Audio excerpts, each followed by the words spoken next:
Lakeside, shadows beneath the surface.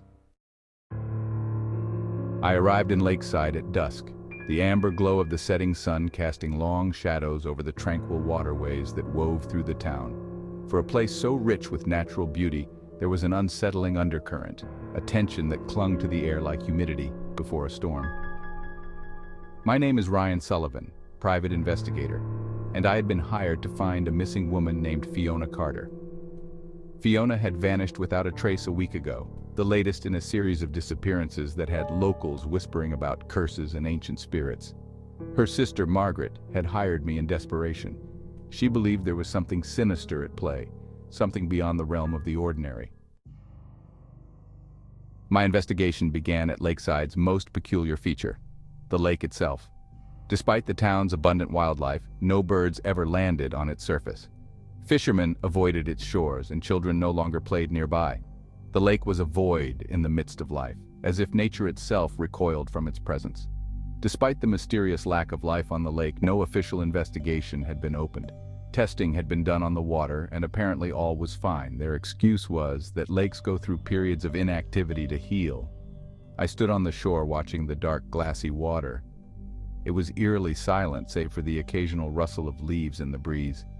I couldn't shake the feeling that the lake was watching me, a predatory gaze from beneath its placid facade. My first lead came from an old fisherman named Peter. He was a wiry man, with sun-leathered skin and eyes that had seen more than he would ever say. He claimed to have seen strange activities by the lake at night, trucks arriving, men in dark clothing unloading barrels into the water. "No one believes in old man's stories," he muttered, lighting a cigarette with a shaky hand. "But I've seen it. It's not natural what they're doing." "Who are they?" I pressed. Peter shook his head. "Don't know, don't want to know. But if you're looking for answers, check the industrial park on the east side of town. That's where those trucks come from." That night, I parked near the industrial park, hidden in the shadows. It didn't take long before a convoy of trucks arrived, just as Peter described. I followed them to the lake, staying far enough behind to avoid detection. The men began unloading barrels, rolling them down to the water's edge. I crept closer, camera ready to capture evidence.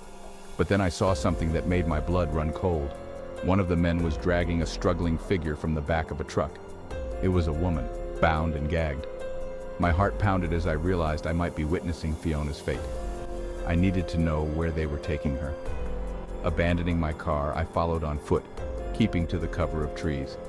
The men drove a short distance to a sprawling facility marked with a stark, minimalist logo ValeCorp. The trucks disappeared into a large warehouse. I circled the building, finding a side entrance guarded by a single distracted sentry. It was risky, but I managed to slip past him and into the depths of the facility. Inside, the stench of chemicals was overwhelming. I moved through dimly lit corridors, the sound of my footsteps muffled by the oppressive silence. Then I heard it. Muffled cries, desperate and pleading. I followed the sound to a locked door. Peering through the small window, I saw them, rows of cages, each holding a terrified prisoner. Fiona was there, her eyes wide with fear, but alive. I needed to get them out, but first, I needed evidence. I crept further into the facility, finding an office filled with documents detailing the illegal dumping of toxic chemicals into the lake.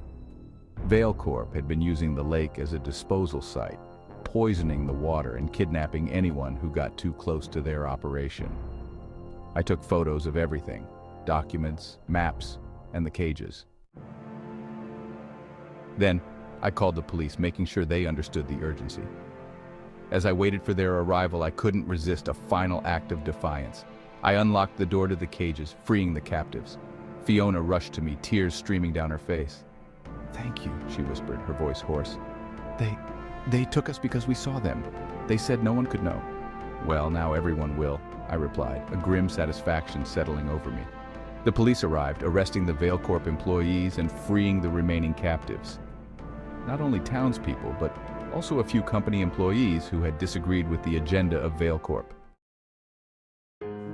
The town of Lakeside slowly began to heal, though the scars of ValeCorp's actions would linger.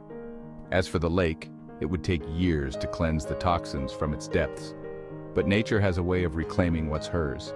The birds would return, the fish would thrive, and the whispers of the missing but found would fade into memory. Fiona and her sister Margaret thanked me profusely, their gratitude a rare bright spot in my line of work. As I left Lakeside, I cast one last glance at the lake, now a symbol of both the town's darkest secrets and its resilience. My job was done, but the story of the lake and its stolen lives would stay with me, a reminder of the darkness that can lurk beneath the surface, hidden in plain sight. Like and subscribe for more mysteries.